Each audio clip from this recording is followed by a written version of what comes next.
আসসালামু আলাইকুম। এটি হচ্ছে জামালপুরের রৌমারী বিল। এই বিলটি বেশ জনপ্রিয়। সত্যি বলতে এই বিল যখন পানিতে পরিপূর্ণ থাকে তখন নিকলি হাওরের মতো একটা ফিল পাওয়া যায়। এখন বিলে যদিও তেমন একটা পানি নেই, তারপরও দেখতে খারাপ না, ভালোই লাগছে।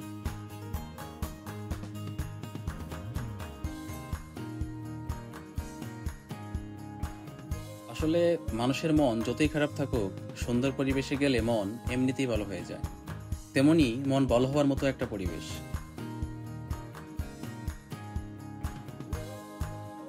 দুপুরবেলার প্রখর রোদে বাচ্চা দুটি মনের আনন্দে সাইকেল চালিয়ে যাচ্ছে।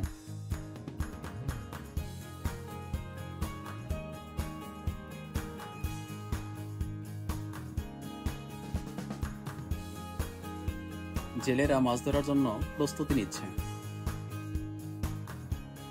ঘাটে বাঁধা নৌকাগুলো দিয়ে পুরো বিলটি ঘুরে ঘুরে দেখতে পারবেন।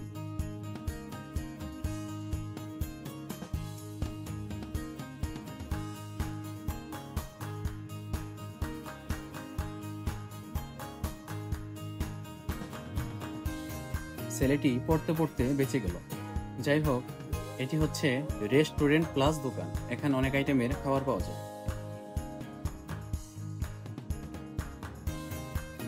রাস্তার দুপাশেই অনেকগুলো নৌকা, দেখতে ভালোই লাগছে। এই রাস্তা দিয়ে যাওয়ার উদ্দেশ্য হচ্ছে, একটু সামনেই প্রাথমিক বিদ্যালয় রয়েছে। এই বিলটি যখন পানিতে পরিপূর্ণ থাকে তখন শিক্ষার্থীদের নৌকা দিয়ে স্কুলে যেতে হয়।